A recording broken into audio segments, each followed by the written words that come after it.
Praise Lord. ദൈവനാമത്തിന് നന്ദിയോട് സ്തോത്രം. എല്ലാവരും സന്തോഷമായിരിക്കുന്നു എന്ന് വിശ്വസിക്കുന്നു.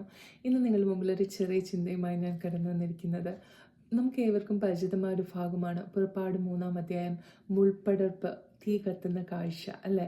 അപ്പോൾ അതിൻ്റെ പുറപ്പാട് 3:3 ഇങ്ങനെയാണ് പറയുന്നത്: ഈ മുൾപ്പടർപ്പ് വെന്തു പോകാതിരിക്കുന്ന ഈ വലിയ കാഴ്ച എന്തെന്ന് നോക്കട്ടെ എന്ന് പറഞ്ഞ് മോശ അങ്ങോട്ട് പോകുന്നത്.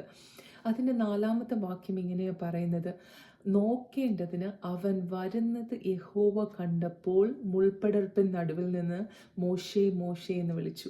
അവിടെ പറയുന്നത് മുൾപ്പടർപ്പ് കത്തിക്കൊണ്ടിരിക്കുന്നത് മോശ കണ്ടപ്പോൾ കർത്താവ് വിളിച്ചെന്നല്ല പറയുന്നത്. അവൻ അടുത്തേക്ക് വന്ന് അതെന്താണെന്ന് നോക്കാൻ അടുത്തേക്ക് വരുന്നത് കണ്ടപ്പോഴാണ് നമ്മുടെ അപ്പ അതിന് ഇറങ്ങി നിന്നിട്ട് വിളിച്ചത് മോശേ മോശേന്ന്. ഈ കാലത്തും നമ്മുടെ കർത്താവ് അതാണ് ആഗ്രഹിക്കുന്നത്.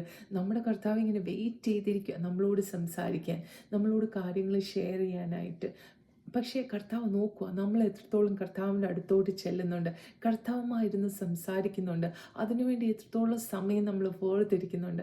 നമുക്കറിയാം ഈ വേൾഡ് ലൈഫിലും നമ്മളിപ്പോൾ ഒരു ഇൻ്റർവ്യൂസൊക്കെ എടുത്താൽ അതിൻ്റെ ഫൈനൽ സ്റ്റേജിൽ നമുക്കറിയാം അല്ലേ, പരസ്പരം ഫേസ് ടു ഫേസ് കണ്ട് ഇൻ്റർവ്യൂ നടത്തിയിട്ടൊക്കെയാണ് അല്ലേ സെലക്ട് ചെയ്യുന്നത്, പരസ്പരം അറിയാൻ വേണ്ടിയിട്ട് അല്ലേ. അപ്പോൾ അങ്ങനെ പരസ്പരം അറിയണമെങ്കിൽ നമ്മൾ അടുത്തേക്ക് ചെല്ലണം, നമ്മുടെ അപ്പൻ്റെ അടുത്ത്. ഓരോ ദിവസവും ഓരോ പടി കൂടി അടുത്ത് ചെല്ലുവാൻ തക്കണം ഇടയാകണം. അങ്ങനെയാണെങ്കിൽ നമുക്ക് നമ്മുടെ അപ്പനിൽ നിന്ന് കേൾക്കാൻ പറ്റും നമ്മളെക്കുറിച്ച് എന്താ കർത്താവ് ആഗ്രഹിക്കുന്നുള്ള പർപ്പസ് നമുക്ക് റിവീൽ ചെയ്തു വരും.